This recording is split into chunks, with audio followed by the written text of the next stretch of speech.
Hello mga ka-sweets! Happy New Year sa lahat!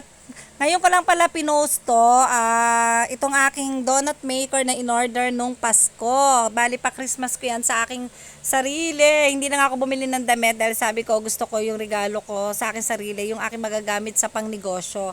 Kaya ito yung aking donut maker, sobrang gustong gusto ko talaga to, matagal ko na to gusto. Dumating to sa akin December 23, bali today ko siya ginamit January 2. Sobrang ganda niya, sobrang dali lang niyang maluto talaga.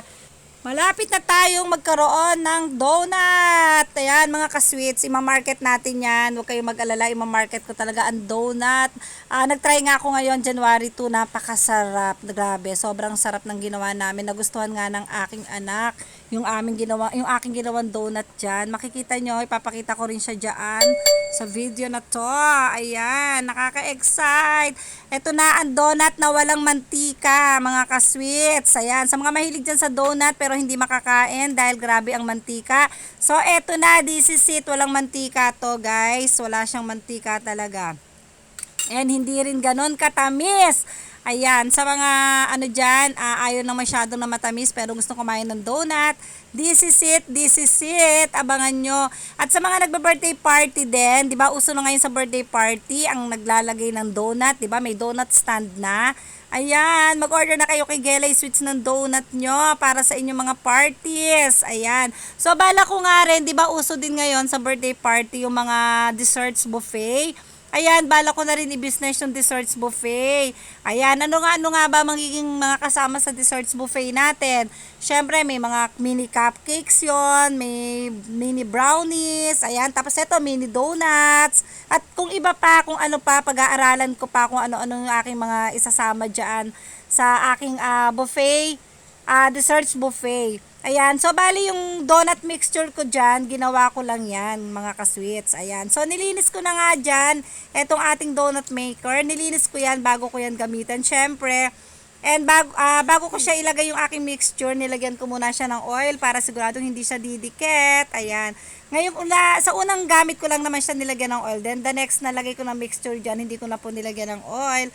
So, syempre, yung donut natin, yung donut mixture dyan, ginawa ko lang yan, mga ka-sweets. Transfer ko na lang yun sa bottle para madali siyang mailagay sa ating donut maker. Yung unang gawa ko nga dyan, medyo napanipis kasi natatakot ko siyang punuin. Enough na ba to? Hindi ko pa alam ha, kasi first time ko pa lang siyang gagamitin. So, hindi ko alam kung enough na itong nilalagay ko. Ayan, ayaw ko siyang punuin kasi baka mamaya umapaw.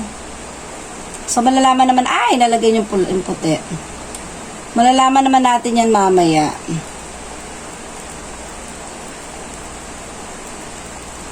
Ayan. So, I think ang bagal ko. Tatanggalin ko muna yung saksak. Tinanggal ko muna yung saksak. Napipressure ako kasi nararamdaman ko na talaga na sobrang init niya na. Diyaran! Kinakabahan ako. Hindi ko alam kung ilang minuto. 1, 2, 3, 4, 5, 6, 7, 8, 9, 10. 10 seconds. Try natin, ha? Hindi pa. Masyado ako excited. 1, 2, 3, 4, 5, 6, 7, 8. Wala pa akong timer. Timer natin para alam ko. Timer natin siya sa 5 minutes. O 4 minutes lang para sigurado. 3 minutes. Ayan. Try natin. Kasi baka masunog eh. Tingnan natin. Babaliktarin na natin siya. Kasi kinakabahan ako. Feeling ko sunog na siya. Hindi pa. Hindi pa siya sunog. Feeling ko lang pala. So, hindi pa siya sunog.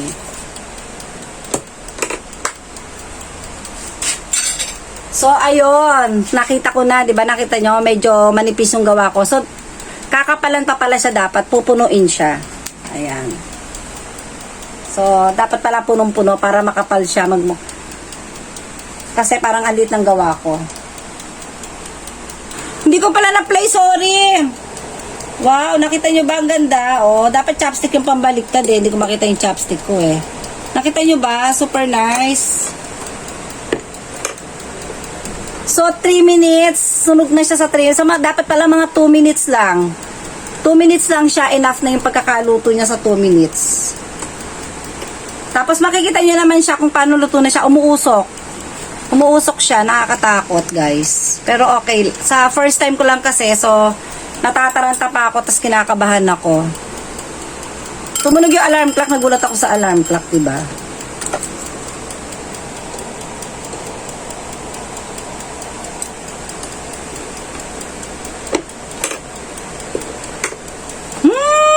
Nakaka-nervyos.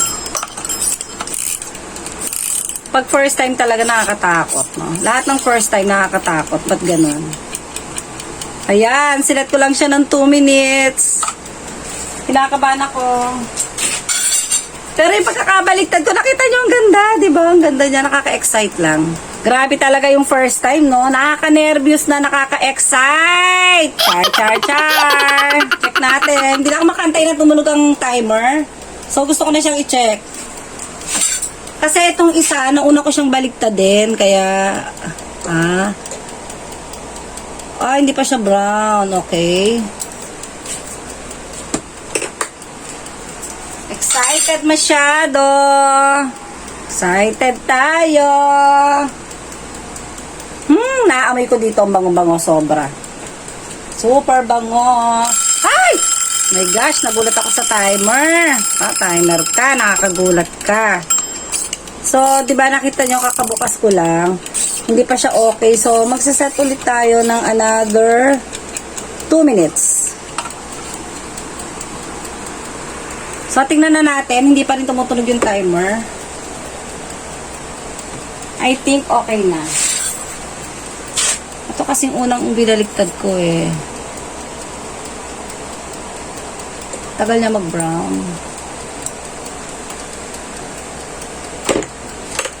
Hindi pa siya brown. So, try natin siya, guys. Jaran!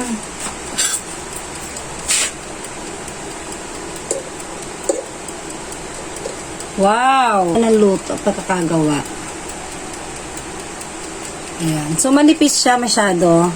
Manipis siya masyado. So, dapat pala makapal ang lagay. So, kailangan pala mas makapal. In-order ko pala yan sa Shopee. Ilalagay ko na lang yung link kung saan ko siya in-order. Ayan. So, nalagyan na ulit natin siyang lahat ngayon. Medyo kinapalan ko na kasi kanina hindi siya ganun kakapal. Medyo manipis lang yung pagkakagawa niya. Ito siya, oh. Ayan, oh. Manipis lang siya. So, dapat makapal kasi nga donut, di ba? So, ayan. Bali, bago nyo pala siya lagyan, habang nilalagyan nyo pala yung, yung butter mixture nyo, dapat ay naka-off muna yung kuryente. Hindi nyo siya pwedeng isaksak. Kasi matataranta kayo, sobrang bilis na mag-init, guys. Gatay ko muna yung ilaw kasi nakabit yung saksakan kasi sensitive siya. Namamatay-matay. So, ayan na siya. Jaran! Ayan. Sorry, madilim ha. Pinatay ko kasing ilaw. Hindi pala siya, kahit hindi ka na mag-timer pala, kusa naman pala siyang magsisignal pag luto na siya, mamamatay yung green. Yung red na lang matitira. Ayun. Ayan, namamatay yung green. O, hindi na pala kailangan i-timer. Wow! Maganda na siya ngayon. Grabe, ang sarap niya. Kinakain na namin siya. Sobrang sarap. Ayan, ang ganda ng pagkakaluto. Dapat pala punong-puno siya. Ganun pala yun. Ganda ng pagkakaluto, sobra.